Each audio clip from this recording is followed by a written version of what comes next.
Minasan, konnichiwa. Jadi hari ini gue akan menjelaskan tentang dokumen apa saja yang kita butuhkan untuk apply visa. Estira. Oke, jadi siapa di sini yang sudah mempersiapkan segala macam dokumen yang kita perlukan untuk mengajukan visa? Siapa yang sudah siap untuk terbang ke Jepang? Mungkin kalau yang sudah siap tidak akan menonton video ini ya, karena ini gue akan bahas mengenai pengajuan visa. Jadi untuk dokumen-dokumen yang diperlukan untuk mengajukan sebuah aplikasi visa itu ada sekitar 6 atau 7 poin seperti ini guys. Jadi yang pertama itu yaitu paspor. Paspor itu akan kita gunakan untuk menulis aplikasi visa ya, pada bagian seperti ini nih. Pada bagian ini visa tulisannya guys, ada banyak sekali dan kita bisa gunakan itu untuk masuk ke negara tertentu, misalkan Jepang, kemudian Korea atau UK, kemudian Australia dan sebagainya, dan satu visa untuk satu negara seperti itu. Dan sebenarnya untuk negara Jepang itu tidak membatasi berapa masa berlaku dari sebuah paspor untuk mengajukan aplikasi visa.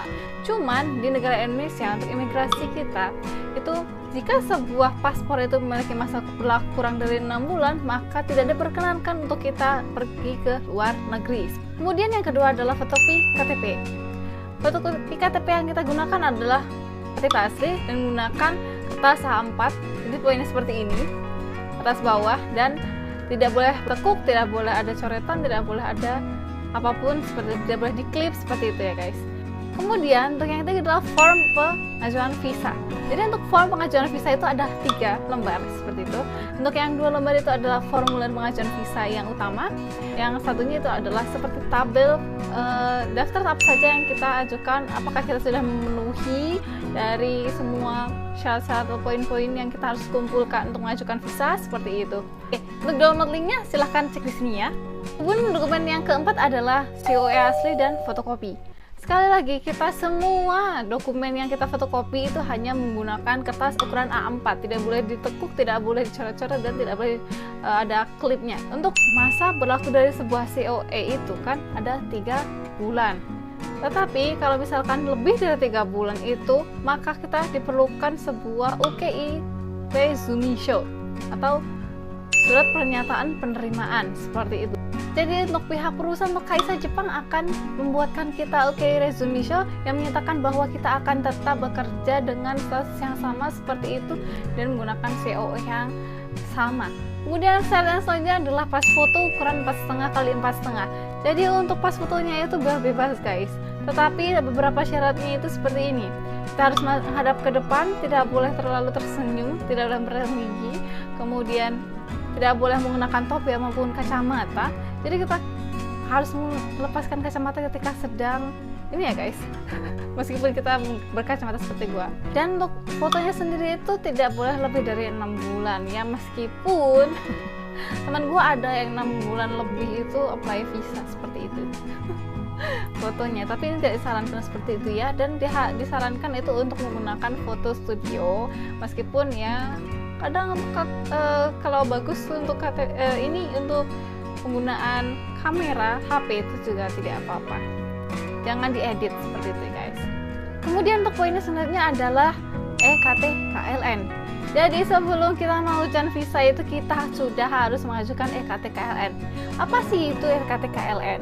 EKT-KLN adalah sebuah bukti bahwa kita itu sudah menjalankan sesuai prosedural dan prosedur TKI ya Indonesia dengan baik, dan kita itu akan dijamin keselamatannya selama kita bekerja dan pulang ke negara Indonesia seperti itu. Lalu berapa lama kita bisa mengajukan visa hingga selesai? Jadi pada umumnya tertera ya dalam website sendiri untuk VFS Jakarta ya, untuk yang mau membuat Jakarta seperti gua. Jadi itu 5 hari kerja, untuk hari Sabtu dan Minggu itu mereka libur, jadi sekitar seminggu lah ya. Dan enaknya sekarang itu kita bisa tidak mengambil visanya kita sendiri, tetapi kita bisa meminta tolong untuk kurir mengantarkan visa kita itu sampai ke rumah, dan itu kurir khusus ya. Untuk biayanya sendiri itu sekitar 60.000 hingga 200.000 tergantung dari jarak yang terpaut dari visa VFS Jakarta hingga rumah kita. Gue itu tidak mengambil itu, tetapi mengambil yang premium launch. Jadi gue nggak terlalu tahu ya untuk dari Jakarta hingga Jawa Tengah, karena rumah gue Jawa Tengah cukup pedesaan seperti itu ya, itu berapa gue juga kurang paham. Kemudian untuk yang selanjutnya itu adalah biaya pembuatan visa. Sorry ya, jadi ini tidak sepenuhnya benar, ini sesuai dengan yang tertera dalam website VFS. Untuk harga yang gua ajukan visanya kemarin tanggal 9 Maret ini dan keluar pada tanggal 14 Maret itu sudah jadi, itu adalah sekitar 410.000 untuk single entry, visa single entry atau visanya kita Tokutei Kino.